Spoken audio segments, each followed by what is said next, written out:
Adam Clay is a beekeeper who burns down companies that scam an old lady and kills anyone who is behind it. One afternoon at the bee yard, Clay comes to collect the wasps that have been killing his bees. He then informs the old lady called Mrs. Parker about the wasps and tells her that if he doesn't check in a few days, his colony of bees will be wiped out by them. Mrs. Parker is the one who has been taking care of him since he rented her barn. He expresses appreciation to her for putting up with him and all of his bees, and reveals that no one has ever taken care of him before. Before he leaves, Mrs. Parker reminds him to come back at supper time. Afterward, he tasers those wasps to death. During that afternoon, Mrs. Parker receives a virus warning on her laptop that says her hard drive is infected and suggests calling their numbers to avoid data loss. She contacts the numbers as they instructed, and the manager of a fraud call center company known as United Data Group named Garnett picks up. She informs Garnett that she just got a message saying there is a problem with her laptop. Garnett eases off her worry and responds that the message she received is from their United Data Group antivirus software. It's part of the software package that she pre-installed on her laptop. Their records show that she has an older version on her account, and Garnett asks her to uninstall that and install the latest version. She tells him she has no idea how to do that as her daughter is the one who sets up everything for her. Garnett recommends her to take her laptop to an IT specialist and reminds her she will lose all her data since they will have to replace the hard drive. As no IT specialist is around, and everything she has is on the laptop, Garnett tells her there is a software package that she can download that would allow him to reinstall remotely. She agrees with that and asks him to tell her what to do. He instructs her to type friendlyfriend.net on Google and clicks on the install button. As she clicked on the button, he clarifies that she will see some windows open and close on her laptop while he reinstalls the virus shield for her. Garnett now gains control over Mrs. Parker's information on her laptop. He discovers that she has $10,000 in the checking account and $2 million in the community account, which is charity money, and after that, Garnett orders his workers to begin the strip mining on her laptop. Mrs. Parker's laptop is now going crazy with many windows open, and Garnett warns her not to touch the keyboard. Because of this convenience, Garnett tells her he will credit back her subscription fees and then deposits $500 into her account, ending with 020. She informs him that is not her account. It's an account that she manages, which is the community account. Garnett acts concerned and asks her to log into that account and verify the transfer. She is surprised to find a transfer for $50,000 instead of $500. Garnett then acts pitifully to get Mrs. Parker's sympathy and tells her he made a terrible mistake as he was supposed to transfer her $500. He fears that he is going to lose his job because of that. Mrs. Parker expresses sympathy toward him and says she could wire the amount back. However, she is a bit hesitant and thinks she should call the bank. But as Garnett reminds her that he will lose his job as well as all her data, she decides to transfer the money back. Once she enters the account password and submits it, her laptop goes blank, and all of the money in her accounts is transferred to Garnett. Garnett and his employees then burst into excitement and celebrate this success. As the laptop turns back on, Mrs. Parker is shocked to find out that all of her money is gone. She can't believe what she just did. During that night, Clay brings a jar of honey for Mrs. Parker, but finds that she isn't home. The smoke is spreading everywhere in the house while the fire alarm is beeping. Clay turns off the alarm and finds out that the smoke is from the food Mrs. Parker was cooking. He grabs a knife and goes upstairs to find Mrs. Parker and discovers a gun dropping on the floor with some blood nearby. Suddenly, an FBI agent shows up to arrest Clay and wonders what he is doing in her mother's house. Actually, she is Mrs. Parker's daughter called Verona. Clay doesn't answer her question and expresses apology to her. Then, Verona finds out that her mother has committed suicide. It has been confirmed by Detective Chen that Mrs. Parker really committed suicide, and Verona can't bring herself to believe because her mother loves her life more than anyone she knows. Verona questions Clay about what he was doing in her mother's house. Clay reveals he was bringing her a jar of honey as he is a beekeeper. To Verona's curious how he knows her mother, he says he rents some space in the barn from her. He explains that Mrs. Parker didn't answer when he knocked. He also noticed her car in the driveway, and he heard the smoke alarm when he entered. Later, Verona finds out about her mother's bank account and gets shocked.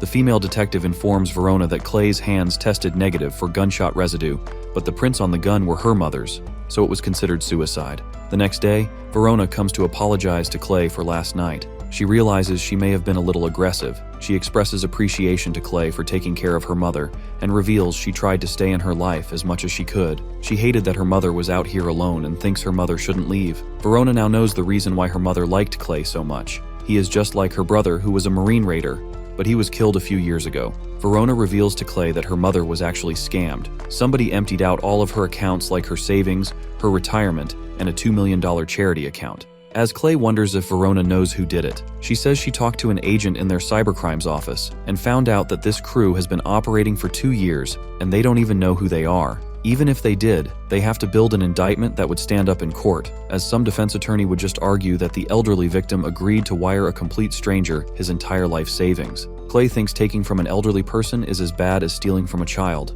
maybe worse. Later, he comes to retrieve a walkie-talkie he hid in his beehive and contacts an individual for help. It is revealed that he is a former operative of a powerful organization known as Beekeepers. He asks his former colleague to find the address of United Data Group for him. His colleague was having a hard time finding a specific building that Clay needs because they are routing all over the world, but somehow she still found them. Later, Clay arrives at United Data Group with 2 cans of gasoline to burn the building down. There are 2 guards at the entrance who couldn't allow him to pass through, so he beats them up once they attempt to pull the triggers. As he enters the building, he tells the receptionist to evacuate and also to inform the others about it. At the call center, no one is aware of Clay's presence. He yells at them to get their attention and instructs them to repeat after him that they will never steal from the weak and the vulnerable again, but they don't take him seriously and even laugh at him. Then, he smashes a nearby man's face with the telephone until he is knocked out. Eventually, everyone's attention is on Clay. They nervously repeat after him as he instructed, and after that, he pours gasoline all over the place. Suddenly, Garnett shows up with 4 guards to confront Clay about his silliness, as this is a multi-million-dollar operation. Garnett then orders his guards to stop Clay, but even 4-on-1, they don't seem to match his level. After beating the guards, Clay sets up the bombs connecting the gasoline cans and causes the building to explode when the call center receives another call from the customer. Derek, who is the owner of United Data Group, gets informed about the building from Garnett. Garnett tells Derek there was a disgruntled customer who tore through all his security guards and burned the place to the ground, also killed 4 people. Derek is furious upon hearing that and asks Garnett for the name of the one who did that. Garnett says he doesn't have it. All the cameras in the drives burned up in the fire as well. Derek then comes to ask his father, Wallace, who is a former CIA director, to help find Clay, but Wallace refuses to, as that is not his job, and suggests his son to keep him out of it. After, Derek contacts Garnett to inform him that his father can't help on this one and tells him that he is going to send him some credentials for him to look at anyone connected to the last few deals he closed to find Clay. And once Garnett finds Clay, Derek advises him to get a wrecking crew together and kill him. Later, Verona gets informed about the United Data Group by her colleague Wiley. They come to the crime scene to gather some information from the employees to find out what happened here, since the CCTV footage is all fried. Meanwhile, Garnett comes to Mrs. Parker's house with his men and eventually found Clay nearby. They destroy Clay's beehives and follow him to his barn. Clay's barn is just like a maze, and that leads Garnett and his men to split up. Also, this gives Clay the opportunity to finish them off one by one until there is only Garnett left. Garnett nervously asks for his men's help, but only to get more terrified when he realizes they are all dead. Clay doesn't kill him, and instead, he cuts off Garnett's right-hand fingers. At United Data Group, Verona questions one of the employees about the nature of his business, but he responds he knows nothing about business, and that causes Verona to be curious why people just wire him their entire life savings. The employee doesn't answer her question and tells her to go talk to their lawyers. Suddenly, Wiley informs Verona that her mother's house is also on fire. As they arrive, they find dead bodies burned in the fire who are from United Data Group as well. Wiley suspects that the beekeeper who rented Mrs. Parker's barn was the one who burned down United Data Group. Later, Derek receives a call from Garnett, who sobbingly informs him that he screwed up and got his finger cut off. Derek furiously wants to know who is that guy, and Garnett tells him that he is just a beekeeper. Suddenly, Clay appears to punch Garnett right in the face and ties him up with his truck. Then, after that, he sets his truck out off the bridge into the water along with Garnett. Before leaving, Clay picks up Garnett's phone and tells Derek that he is going to burn him down as well. After, Derek informs his father about Clay, who burned down his company and killed 7 armed men without firing a shot. Knowing that Clay is a beekeeper, Wallace feels stress as if he knows how dangerous a beekeeper is. There is nothing he can do either if Clay is going to kill Derek. At the FBI field office, Verona discovers that the employees who work at United Data Group are scammers, and Garnett was the one who ran it. He is known as a mob associate. As now he is missing, Verona has got the police department chasing him down. She thinks United Data Group is one of several call centers, and believes there has got to be a central office that is controlling all of them. That central office is their main goal to find. About Clay, Wiley found nothing except his birth certificate and a social. He has never even had a bank account, credit card, or flown on a plane. Wiley ran his prints through every database, but found that he never killed anyone. Verona doesn't believe that either and is certain that Clay is a former military. Suddenly, Wiley is informed that Garnet has been found, and they quickly get to the crime scene. Meanwhile, Wallace receives a call from his ex-wife, Jessica, who asks him to take care of Derek, and she will give him a board seat on the holding company, which he will receive another $1 million a year. Currently, Wallace works for Jessica's company known as Danforth Enterprises. The reason he is doing this job is to keep her company, reputation, and her name safe. He tells Jessica he doesn't need another $1 million as he has enough, and he has already prepared for what is coming. After, he contacts his old friend CIA Director Janet for help and lies that his young friend Director Howard seems to have caught the unwanted attentions of a beekeeper. Janet is surprised to hear the word beekeeper and realizes that is not good at all. Later that night, Janet contacts Wallace to inform him that Clay is retired from the Beekeeper organization. The current active beekeeper that replaces Clay is aware of the issue and that Beekeeper is going to be taking care of Clay from here on. Janet tells Wallace to rest easy for now. While Clay is filling up the gasoline, suddenly a vehicle crushes into him from behind. It's actually a beekeeper that Janet sent to kill him called Landress. She isn't screwing around and fires rapidly toward Clay, but then she finds that he is no longer in the car. As she is distracted with the cops who have just arrived, Clay appears to confront her. Even though Landress is lunatic and ruthless, she is no match for Clay, and he burns her alive. Before leaving, Clay cuts her point finger and brings it with him. He also robs a man's GTR. Janet informs Wallace that the problem has not been solved. The beekeepers have studied the situation and have decided to remain neutral. From now, Wallace is on his own, but he still has another choice, which is to hire operatives. The next day, Wiley and Verona come to gather information from the gas station crime scene. Verona also found Landress's book, which is about beekeeping. She thinks Landress is just like Clay. At the meeting with the operatives, Wallace explains to them the history of the Beekeepers organization. It was created to protect the beehive, and the beehive is referred to as the nation, which is to keep the nation safe. Beekeepers are given all resources and empowered to act on their own judgment. They have quietly worked to keep the hive safe for decades.